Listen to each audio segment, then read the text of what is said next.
Bonjour, vous êtes à l'Ecosa CGT. Je me permets de vous présenter donc Claude Chauveau, qui est notre président départemental en Charente-Maritime.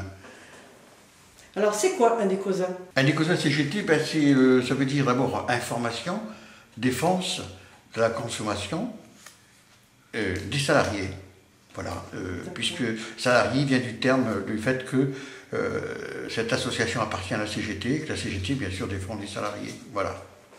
Il y a des Ecosa CGT, elle existe depuis combien d'années? Elle existe depuis la CGT, si on veut, parce que à l'origine, c'était le chair de la CGT. Et dans les années 70, les autorités nous ont dénié le droit de représenter les consommateurs. C'était la naissance des mouvements consuméristes. Et en 1974, la CGT a créé un Ecosa pour défendre spécifiquement les salariés dans tous les domaines de la consommation. Et vous traitez combien de dossiers par an? En Charente-Maritime, par exemple? Uniquement sur La Rochelle, par exemple, on a près de 120, 130 dossiers.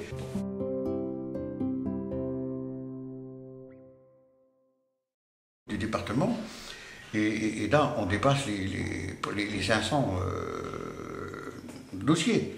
Voilà. Alors évidemment, on ne les gagne pas tous, mais les 3/4 sont gagnés.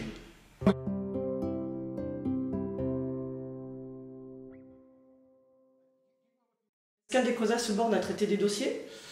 Alors un Ecosa, ce n'est pas que ça, c'est ça beaucoup, puisque on est sur le traitement individuel des problèmes de chacun, mais on est aussi, et surtout, et c'est la spécificité d'un Ecosa, c'est d'être une organisation qui est sur le revendicatif. Donc l'ensemble des dossiers qui sont sur le même sujet nous amènent à construire des revendications.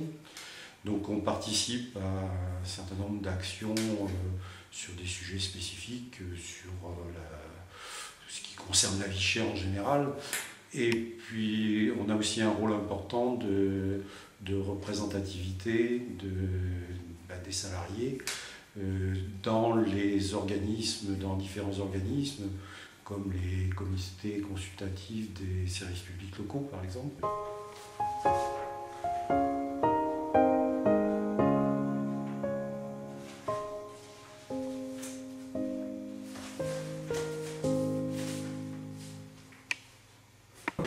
Alors Michel, comment êtes-vous structuré en Charente-Maritime? Eh bien, en Charente-Maritime, nous avons aujourd'hui 8 antennes dans le département, c'est-à-dire sur La Rochelle, bien sûr, mais Saint-Jean-d'Angély, Jonzac, Saintes, Rochefort, Royan et Surgères. Et en plus, nous avons 4 permanences uniquement sur la communauté d'agglomération de La Rochelle, avec une permanence centrale à la maison des syndicats, ensuite une permanence à Mireuil, une permanence à Villeneuve-des-Salines et une permanence à Étré. Mais je voudrais quand même dire que, pour ce qui nous concerne, chaque adhérent CGT est membre de droit de l'association, puisque une partie de sa cotisation permet le fonctionnement de l'association. Alors, ce qui ne veut pas dire qu'un Ecosa CGT ne reçoit et ne défend que les salariés de la CGT. Elle défend aussi tous les salariés en général. Est-ce que tu as l'exemple type d'un dossier? L'exemple type d'un dossier, oui, ça tombe bien, justement, on vient de recevoir un que nous venons de gagner. C'est-à-dire que, une personne avait besoin d'inscrire son enfant pour des études. Et ça a eu une nécessité d'avoir des livres, bien sûr, pour la rentrée scolaire.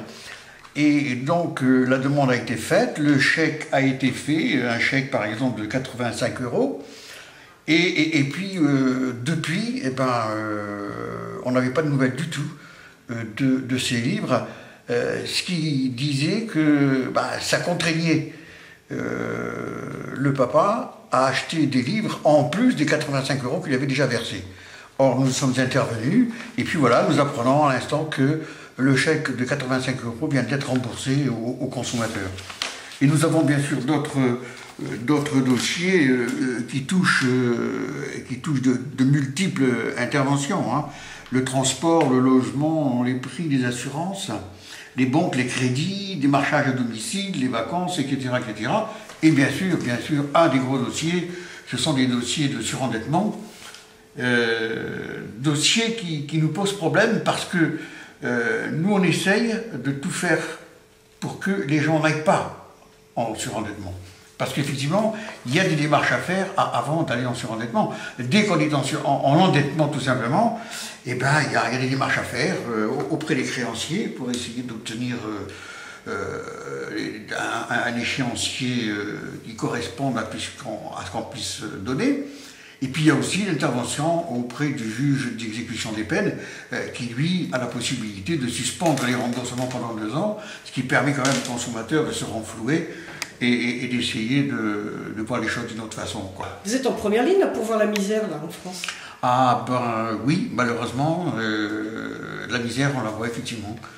Et puis, on a peur que dans les jours et les mois qui viennent, la misère s'agrandisse parce que toutes les directives qui nous tombent aujourd'hui eh ben, nous fait dire que malheureusement on risque d'avoir beaucoup plus de monde dans nos permanences.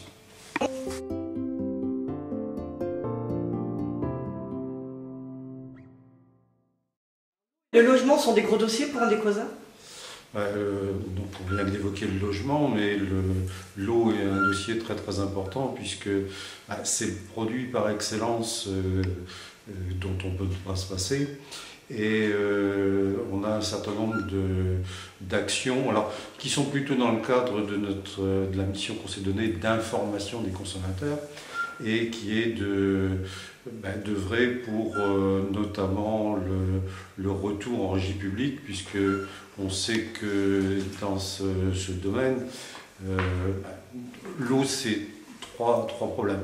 C'est la quantité, la qualité et son coût. Et le gros problème actuellement, c'est la qualité de l'eau, surtout dans notre département, où on a beaucoup d'activités agricoles qui polluent l'eau.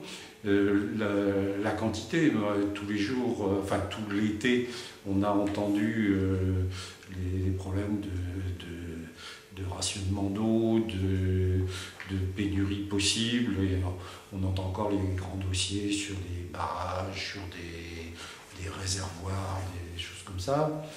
Et ça aboutit à un coût pour le consommateur, alors que c'est un produit qui est complètement gratuit à l'origine. Dans la nature, l'eau ne coûte rien. Mais une fois rendue au robinet, elle coûte de plus en plus cher. Donc en décortiquant les différents éléments qui en constituent le prix, on se rend compte qu'on peut agir très fortement, de l'ordre de 30 à 40%, en passant d'une distribution privée à une régie publique, et c'est à quoi on s'emploie.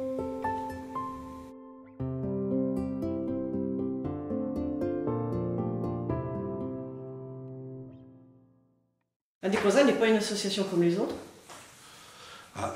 Nous souhaitons ne pas être une association comme les autres, non pas par plaisir ou pour se démarquer à tout prix, mais nous souhaitons garder le lien très fort entre la revendication et l'action qu'on peut mener à l'intérieur même de la CGT. On se rend compte que la revendication de l'intérieur de l'entreprise, comme c'est le rôle traditionnel du syndicat, s'externalise de plus en plus vers les services publics, la consommation en général, et notamment pour une frange non négligeable de syndiqués, les retraités, les privés d'emploi. Ils n'ont pas de patron pour revendiquer. Par contre, ils ont toujours des revendications de plus en plus cruciales et importantes avec leurs problèmes de consommation au quotidien. Donc, ce qui permet de continuer à être organisé et à construire des revendications et à mener des actions pour les faire aboutir. C'est vrai que nous sommes ouverts à tout le monde, syndiqués et pas syndiqués. Maintenant, il est évident que lorsque nous gagnons un dossier, nous posons la question tout simplement aux consommateurs en lui disant voilà, qu'il a la possibilité aussi de pouvoir nous rejoindre, de renforcer l'association en adhérant justement à un ECOSA CGT, voilà. Mais nous lui suggérons aussi d'adhérer carrément à la CGT. Pourquoi? Parce qu'un salarié qui est dans l'entreprise, avec une carte CGT, il a quand même la possibilité de faire appel à la CGT en tout lieu, y compris à l'intérieur comme à l'extérieur de l'entreprise. Ça, c'est pour un salarié. Et pour un retraité, c'est exactement la même chose. Hein. Il peut venir à n'importe quel moment. Et sans étiquette syndicale, on le recevra. Voilà. Mais on leur proposera aussi, à un moment donné, de venir renforcer parce qu'il faut que nos associations soient de plus en plus fortes pour pouvoir intervenir dans tous les dossiers qui malheureusement prennent de plus en plus d'ampleur.